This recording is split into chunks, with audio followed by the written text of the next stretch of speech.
if you're talking about, I mean, like you said, mental health. I mean, this is also mental illness. It's mental health awareness month as well as AAPI month. Shout out all the Asian folks in the audience. I think that's so dope because you're telling a story that means something to your life, and then you get to put it into reality and put it out there, and people get to kind of join in on your story. And as they taste the food, as they hear the story, there is a connection to it. I mean, great food is a dime a dozen, right? I mean, there's restaurants everywhere, and most of them are good. But the thing that makes somebody frequent a place is their experience and their connection to it. And so, what I love to, even like, we tasted some of your amazing food, and you coming from Vietnam, but coming to the United States, bringing your experience from home, but also coming to a place that you're trying to make home, bring a part of home here, there's naturally this collaboration and fusion of experience, story, flavors, and then being creative even with like your food concepts. That collaboration, I think Andy's a master at the collaboration. I don't know if y'all really know, I mean, he's wearing his I Am King chain right now. If you really know Andy, this guy comes from like the streetwear scene, and that's how I knew him. We met back in like 2008. And he always knew how to bring a thing that may be seemingly random from this other thing, and then finding a way for it to connect. And that's like streetwear culture, you know? And so Andy, when you came into food, I literally just saw you like, oh, this guy's just doing streetwear culture stuff with food.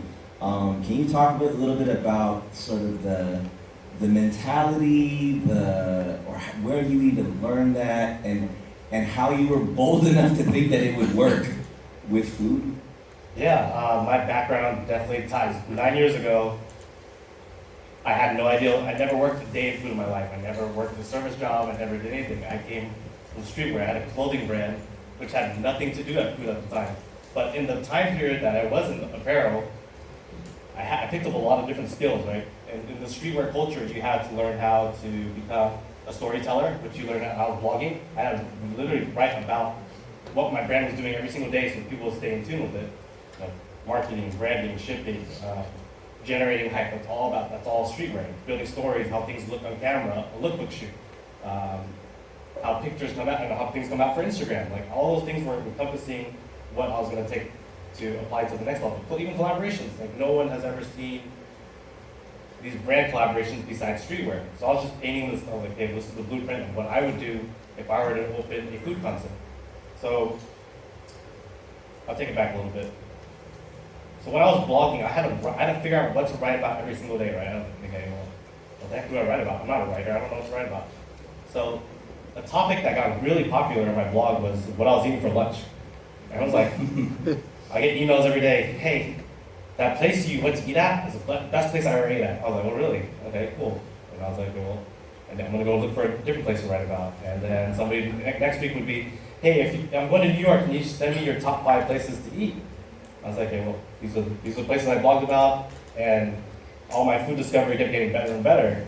And also my younger sister, she's like a real foodie in my family, and me and her are just battling it out on Yelp, trying to find new places to eat, and that's like building our relationship together. But also on the storytelling side, I started drawing down ideas of what I wanted to do. I was like, okay, if I were to open an ice cream shop, I would do these type of flavors.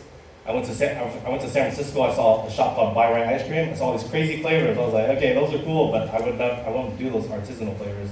If I were to do flavors, I would do something that hits close to home, that's relatable, it's fun, it's still a little different.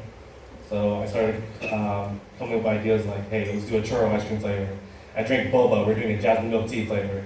But I don't like the color that it's brown, so I wanted purple because purple looks a lot cooler on camera. And then we have this Cookie Monster ice cream.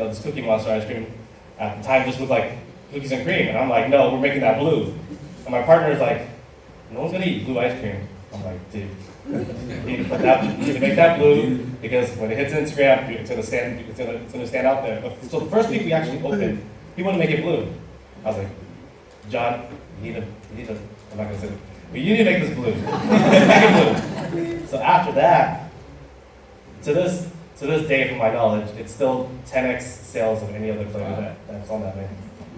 So he stopped pushing me after that. But just the storytelling aspect, blogging got me better at putting myself out there, sharing more of my stories along the way. As I started developing concepts, I started putting myself out there into the cuisines, as just like Viet does. Like whenever we were launching a new concept, you could see whether it's the progression or the mood that I'm in, or how to speed up developing things. It forms into these brand new ideas and concepts that I can't stop thinking about. I'm like, okay, I need to bring it to life. How do I make it happen? That's dope. That's dope. So I'm a big fan of Halal Guys. Big fan. And when I saw Halal Guys come out to LA, I was like, whoa, the food truck from New York is a thing out here. So I'd love to hear, you're not an owner of Halal Guys, right? Oh, yeah. Oh, you are? Hey, Phil. So Phil and I are partners, and we own 9 stores here in sick. LA and Orange County. I told you nothing wrong with that. No, that's dope. Everybody get free Halal Guys. That's your voluntary. It's recorded. Phil manages the budget, so we got Yeah. What was that? Who sparked that idea to take the food cart concept to make it like what it is, and it's everywhere now? Yeah, so I actually wanted to answer that question. I also wanted to jump off of what Vid and Andy said, the power of storytelling. I'm a little bit different capacity than them because they are creators. I'm more of like the developer, where I take cool ideas and cool stories and I try to build a viable business around it. So I can't create anything. So I actually rely on these guys to build something viable, and then I try to build around it. But the storytelling aspect is so critically important because most of my work revolves around early stage brands. Early stage brands means, before they become a large brand, become a large franchise, there's not a lot of proof of concept. There's not a lot of economic performance to prove to your typical investor that this is a viable business, right? And so a lot of times, that leg of the stool is not present. So where does it rely on? It relies on the storytelling. There's been brands like, for example, Halal Guys. There's been another brand that I grew where they actually didn't have enough stores. All they had was this story of being the most convenient. They wanted to be the most convenient choice for healthy food. They wanted to starve up the fresh food business. It was a brand called Freshie. They only had 9 stores in Canada. When I was tasked with selling the franchise to investors, usually they're like, so how do stores do? I'm like, well, I can't say that. I can't share that. But the story is they're on a mission, and I had to tell a story of how they were trying to change people's eating habits, be more convenient, just as convenient as a candy bar or junk food. And because of that, I was able to help put 200 stores in place without having to share any financials, because it's all about the storytelling. And people want to get behind the same stories that you're sharing, that you're sharing. Like, they just want to be behind the mission. Same thing with Halal Guys. To this day, when I sell like a Halal Guys franchise to like another investor outside of my territory, we're still not allowed to talk about numbers. We're still not allowed to share financial disclosure. It's all about the story. But to answer your direct question, sorry. I was consulting for them in New York City. I saw that there was nobody. Everyone was doing pizza. Everyone was doing burgers from a leadership scale, but no one's been doing Middle Eastern Mediterranean food. And so I saw a gap in the marketplace. I knew that a lot of people in California fly to New York for the chicken and rice. And I figured, again, your story about bringing Vietnam here, we wanted to bring New York's best street food cult following here, make it accessible. People don't have to pay $600 to get a bowl, a plate. So I built a team with Phil and a couple of our partners, and we raised a fund. And through a lot of sheer will, we opened a bunch of stores, and it's been well received here. So that's the story behind that. Sorry to cut in. How many stores were there? 9 stores. 9 stores in OC, but as a whole. We just hit our 100th store in Pittsburgh. Wow. Yeah. So I doubled it. I consulted for them, and then now it's a franchise. Yeah. I can imagine. So I'm not in the food space, but when you are in any industry, there's the concept of like a competitor, right? Like, oh, that's my competition. that's a concept that's similar to mine. That's my competition. Can you guys talk about that perception of competition? I'm sure it exists, but I feel like on this stage, like that's not what we're talking. I mean, I don't feel that from you guys. I feel like you guys are friends. You know what I mean? So like, No, we compete. oh, okay. Same when we hate each other. Every competition. Talk about it. But yeah, let's talk about that. I mean, like the power of collaborating versus competing. Yeah. So I'll start with that first, just because I have something that they can follow really cool. We actually do compete. But we're not competing in as far as like, because everyone out there, if you ask a lot of people, they'll say like, Andy, Viet, they are competing, or Paul's competing. And there's nuances to that. So it's true that we're competing, but it's a very different way. So looking at Andy, so the second concept that I created was Pango. And I did not mention it in the last portion because I'm ashamed of myself, but here's the thing. At that time, I really thought that Andy was the holy grail. Still is.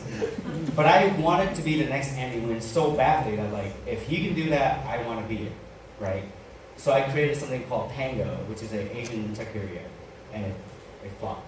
It did not work. And then actually, he was in the space eating Pango at that time.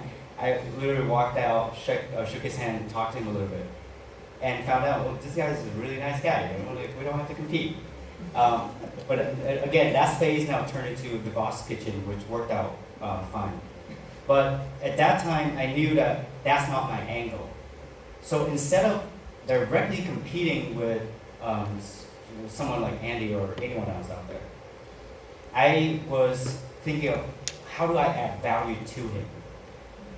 And if I can do that, then eventually whatever that he's doing, he can still do, he can still make a lot of money. But because I add value to it, the things that he cannot or he doesn't want to do, then it will make it so much easier for me to be like, hey, I'm not here to compete, but I'm here to add value to whatever that you're doing. So imagine this is a scenario, like real scenario. So let's just say Andy's going out there doing some crazy thing and figure out that this niche market needs something. If I am in the back end, I can build a whole entire infrastructure. And when I say infrastructure, I mean HR, accounting, admin, all of the stuff that in order for you to build a very strong restaurant business, you have to spend, like we literally burn $6 to $7 million a year right now just on the infrastructure. If you ask anybody who want to do food, if they want to catch up to us, they can do a lot of the things that, create brands and all that stuff, but it stops there. They call it catching lightning in a bottle. In a sense, so you have an idea, you catch it, and you can do 1 to 2 stores. But you need to grow it to 5 to 10 stores. But then it's also going to be impossible for people to do from 10 stores to 100 to 200. And that's why Paul comes in. And so looking at all of these guys, I'm like, okay, he's really good at scaling. And he's really good with catching lightning in a bottle. Where do I slide in? How do I add value to both these guys? Where we don't have to directly compete. We're competitive, but we're not directly compete, but we add value to it. So, for example, right now, let's just very simple, let's just say Voss Kitchen. So let's just say Voss Kitchen do $10 million a year. If I can catch that and I can package that, right? And then let's just say I can give it to Paul and Paul can multiply it, and just, let's say 2 stores per state. That's a $1 billion business right off the bat, no question asked, right?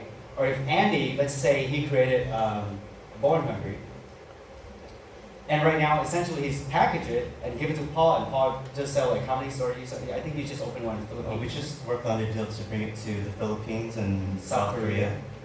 Yep. And that could multiply as well. And obviously, and people look at us too sometimes and think, well, this guy's not really focused, right? Because I'm doing a lot of different brands, or Andy's not really focused because he's doing a lot of different brands, or Paul as well. But people forgot one thing, is that's not our product. All of the brands that we're creating is just a byproduct of our real product. The real product is actually our infrastructure, our brand, our behind the scene.